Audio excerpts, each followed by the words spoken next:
Kita lihat informasi di Harian Kompas edisi hari ini di halamanmu ke Harian Kompas menyoroti terkait dengan judul besarnya adalah kita harus berisik. Dilengkapi dengan visual atraksi panggung grup MTAD asal Solo, Jawa Tengah yang berpentas di gelaran Rock in Solo pada hari kedua ditepati di hari Minggu lalu, di mana band bercorak punk industrial ini mengobarkan perlawanan kepada mereka yang memperburuk bencana ekologi di negeri ini. Kita harus berisik, bencana ekologi yang besar yang sedang terjadi di ujung Sumatera seperti Sumatera Utara, Aceh, Barat, ini seperti tamparan kuat bagi persekutuan Trisula otoritas pengusaha dan juga aparat. Potensi bencana besar terjadi di wilayah lain juga atas nama pembangunan. Kita perlu konsisten mengingatkan mereka. Festival musik jadi corong bersuara. Kita lihat lagi bencana alam di Sumatera bagian kanan ya, harga bahan makanan melambung. Di lokasi-lokasi bencana di Aceh, Sumatera Utara, Sumatera Barat, kelangkaan BBM telah menghambat evakuasi korban dan juga distribusi logistik bagi warga yang terdampak. Selain itu, saudara, kelangkaan bahan pangan juga membuat harga melambung tinggi. Harga telur dan minyak goreng naik 2 kali lipat. Sejumlah jenis makanan lainnya bahkan tak beredar lagi di pasar karena habis. Ada lagi informasi lainnya terkait olahraga SEA Games di Chiang Mai, campur aduk euforia SEA Games di Chiang Mai. SEA Games menjadi salah satu ajang pembuktian kemajuan olahraga di negara-negara Asia Tenggara khususnya. Setiap negara di kawasan ini berkesempatan menjadi tuan rumah ajang 2 tahunan. Tahun ini giliran Thailand yang menggelar SEA Games edisi ke-33. Euforia di sana pun bercampur aduk. Namun kini Pekan Olahraga se-Asia Tenggara tidak seramai diperbincangkan dan disambut ramai warga Chiang Mai saat diselenggarakan pada tahun 1995. Kita lihat di halaman 2, daya jagat maya ketika bencana melanda. Dalam situasi bencana, jagat maya menyimpan daya besar pada ruang media sosial. Arena Nirpapan ini menumbuhkan solidaritas rakyat, solidaritas digital, secara organik atas dasar keprihatinan sesama warga.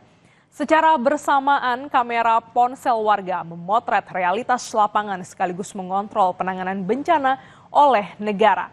Informasi ini dan sorotan lainnya saudara dapat Anda baca di Harian Kompas atau mengakses di kompas.id.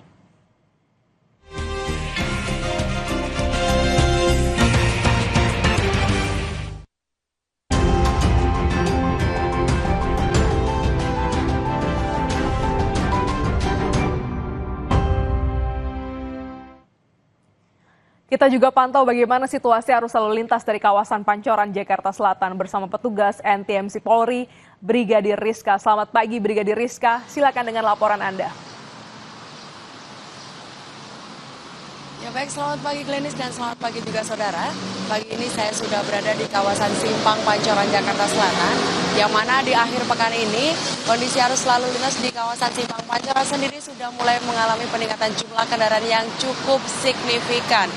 Dan terjadi perlambatan kecepatan jelang antrian traffic light, yaitu dari arah Kalibata yang akan menuju ke arah Tebet maupun Supomo dan yang akan mengarah ke Kuningan ataupun Semanggi. Selanjutnya kondisi yang sama juga terjadi dari arah Jalan Supomo yang akan menuju ke arah Kalibata maupun Pasar Minggu dan juga menuju ke arah Kuningan ataupun Semanggi. Selain itu, lalu lintas juga sudah mulai nampak ramai, yaitu kendaraan dari arah Pancoran yang akan mengarah ke Kalibata ataupun Kuningan, begitupun yang akan mengarah ke Tebet ataupun dari arah sebaliknya. Lalu lintas saat ini didominasi oleh kendaraan pribadi roda 2 dan juga roda 4, dan rata-rata kecepatan kendaraan di kawasan ini berkisar 50 hingga 60 km per jam. Kami ingatkan kepada para pengendara agar berhenti tepat di belakang garis stop demi keselamatan bersama dan menghormati hak para pejalan kaki. Selain itu, di ruas tol dalam kota, kondisi lalu lintas juga masih terpantau kondusif lancar dari kedua arahnya, dan peningkatan jumlah kendaraan juga mulai terjadi dari arah Cawang yang akan menuju ke arah Kuningan ataupun Semanggi yang didominasi oleh kendaraan pribadi. Perhatikan batas kecepatan kendaraan Anda dan juga berhati-hati mengingat kondisi jalanan yang licin. Selanjutnya, saudara, berdasarkan data IRSMS dari Korlantas Polri dalam kurun waktu 1 kali 24 jam, telah terjadi sebanyak 197 kasus kecelakaan lalu lintas, dengan rincian jumlah korban yaitu 6 meninggal dunia, 9 luka berat, dan juga 272 luka ringan. Dari 197 kasus kecelakaan tersebut, 97% terjadi di jalan non-tol dan sebanyak 27% korbannya merupakan pelajar ataupun mahasiswa. Untuk itu kami menghimbau kepada seluruh pengendara agar selalu berhati-hati, waspada dan berkonsentrasi ketika Anda berkendara di jalan raya serta mematuhi peraturan lalu lintas yang ada demi terciptanya Kamseltib Charlantas. Dan untuk informasi lalu lintas selengkapnya, kami pun juga siap untuk melayani Anda di 15669 atau melalui SMS Center di 9119. Stop pelanggaran, stop kecelakaan, keselamatan untuk kemanusiaan menuju Indonesia tertib dan salam presisi. Demikian laporan dari Brigadir Rizka langsung dari kawasan Simpang Pancoran, Jakarta Selatan. Kembali ke Glenis, silahkan. Terima kasih Brigadir Rizka atas laporan Anda. Selamat bertugas kembali.